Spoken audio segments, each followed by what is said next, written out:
চক মানুহে কেনেকৈ সাহস কৰে তাৰটো মই উত্তৰ দিব নোৱাৰোঁ, কিন্তু যিসকলে বেছিকৈ সাহস কৰে তেওঁলোকক কেনেকৈ ঠাণ্ডা কৰিব পাৰি তাৰ ব্যৱস্থাটো আমি কৰিব পাৰোঁ। পাকিস্তানৰ কাৰণে শুদ্ধ, ভাৰতৰ কাৰণে অশুদ্ধ, গতিকে ভাৰতে যি শুদ্ধ ক'ব তাক পাকিস্তানে অশুদ্ধ ক'ব, যাক পাকিস্তানে অশুদ্ধ ক'ব তাক ভাৰতে শুদ্ধ ক'ব।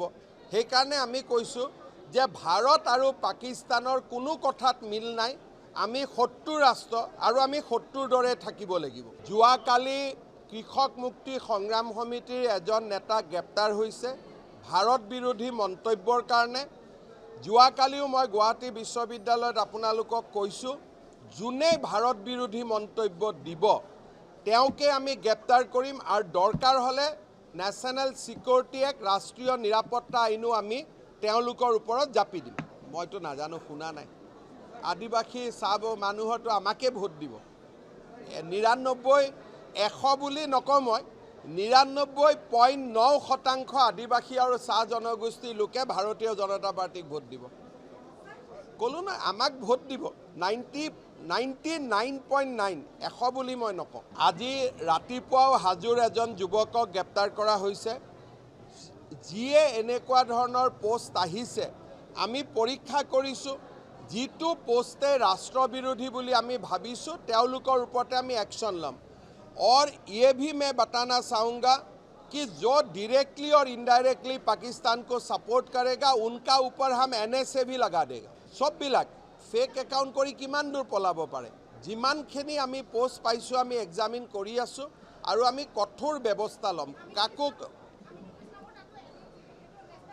আমিনুল ইছলাম থাকক, এতিয়াতো জেলতে আছে, কেইটামান দিন জেলত থাকক, তাৰপিছত চিন্তা কৰিব লাগিব।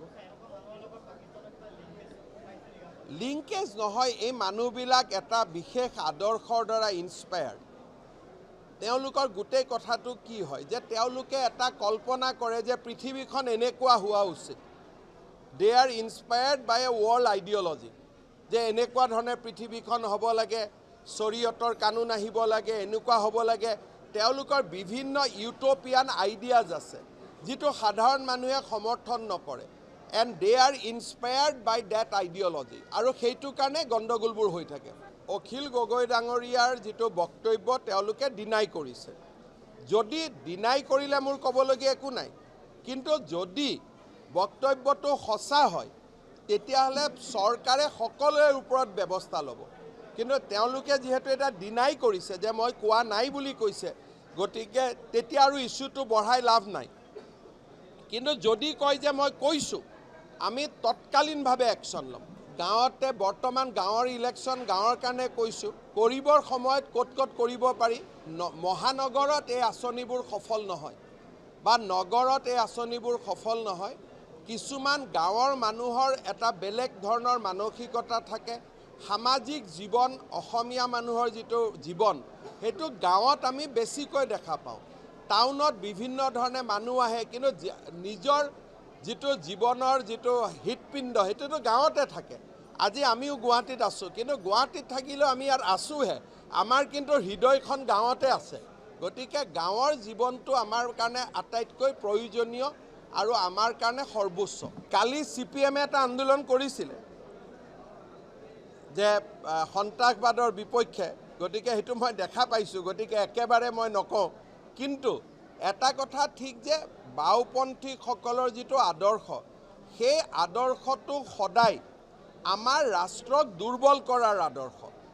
গতিকে তেওঁলোকো ইণ্টাৰনেশ্যনেল আদৰ্শৰে অনুপ্ৰাণিত।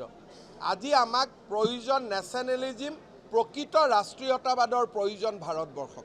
যিকোনো খবৰৰ বাবে যোগাযোগ কৰক 7099017330 লগতে 7099017110 নম্বৰত।